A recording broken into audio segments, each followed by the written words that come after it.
people often say to me, what's changed in my industry?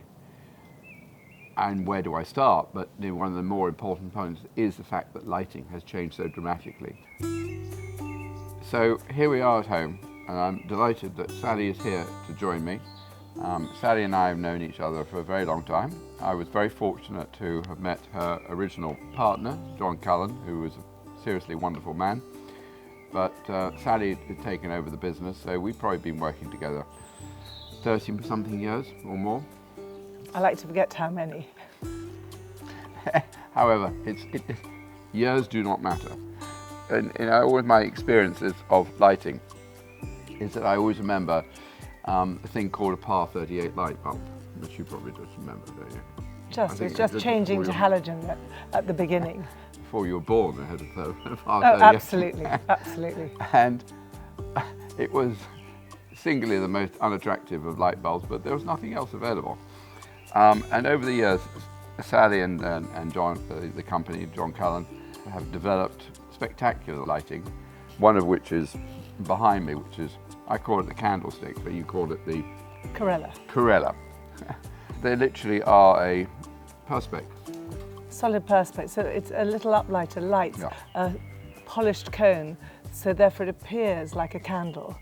And ideal when you've got very tight planting where any other light would look like just a blob, and this looks like little candles that you've scattered in the low planting. Which is why I call them candles. But the most important thing I always say about lighting is you want to see the light and not the source. And I think that's the most important thing with all of your light fittings. You get, they're very light, beautiful light fittings, but small, but they can be easily disguised within the planting. It's also the colour of them, being that sort of natural, almost invisible green, which I think is important, and the way that they're cowled so that actually you can always direct them so you don't see the source, you just see the effect. No, absolutely. Did lots of things about Chelsea. The disappointing one was the fact that it rained so much this year. The great one was the fact that we won Best of Show for our stand with us and Blue Forest, and I think it goes hand in hand, the fact that we had your light fittings, we've had everything go perfectly well. Planting choice, the structure now has become much more open. The landscape is floating through the treehouse, and I think that's partly why we won the award, because group effort as always. The great thing for me, having been in this business for the last 48 years, as a company and as an organisation, that people like Gavin and a few other people in my office have actually taken on the whole mantle of creating this amazing space. And the attention to detail that you have, that's what they have as well. I think it's attention to detail what you and I both have. I mean, it's crucial. And I think, it's because you have your garden during the day, but when the evening, you have a completely different dimension of space and a completely different appreciation of that space. And the depth that you have with the lighting, which actually suddenly transforms the garden into something almost as better than it was during the day.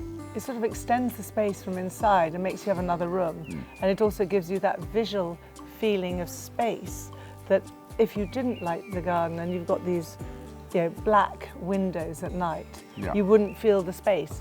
And I think what you said about LEDs is it gave us the opportunity to miniaturize the garden lights even more than we had with halogen, without the intensity of heat that halogen lamps would have against burning the plant leaves, as we all know, or the size of the old par 38.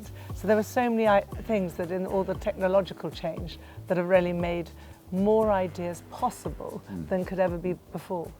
Rewinding back probably about 6 weeks ago, or maybe a tiny bit more, I said to Sally, you've got to come and see the garden, because you need to understand, well, obviously you need to understand the space and everything.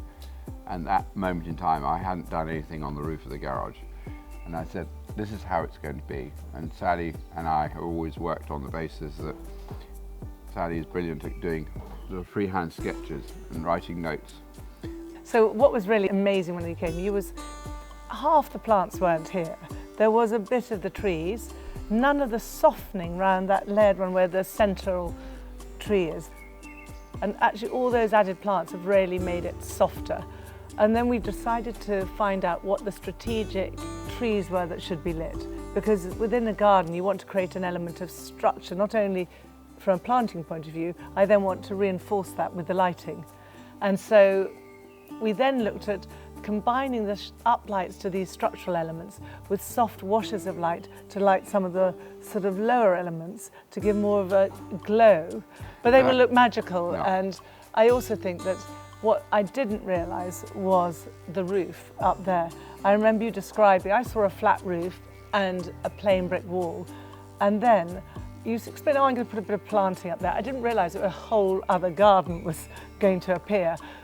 Three-dimensional. I thought it would be a creeper growing up the wall, not actual trees, multi-stemmed. You've known me for a very long time. I don't do anything by half. Nothing is ever understated.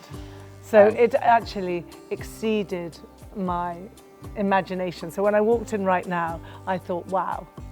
I think it's better for all our viewers to understand that I did have to take the roof off, and I then did reinforce it, and I did have engineering drawings in order to make sure that what I was going to put up there was going to stay up there.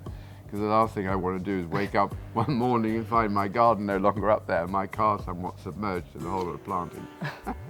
You know, when you have a backdrop, you need to do something in order to try to stop it from being a brick wall, make it three-dimensional. And then to light that will be wonderful, because then the brick wall softens with the fact that you get the shadows from the trees being projected across. But to me, light is all about light and darkness. So I play with that in an interior and I play with that in an exterior. Your viewing angles in this, where you're living, actually is on 2 floors. Well, you got that. So you actually get that becomes even more important when you're upstairs. Here it gives you this wonderful thing of shadow of looking at the greenery, and when you're on the first floor you look out and you'll be on a level then looking down, and I think there's something really exciting about that.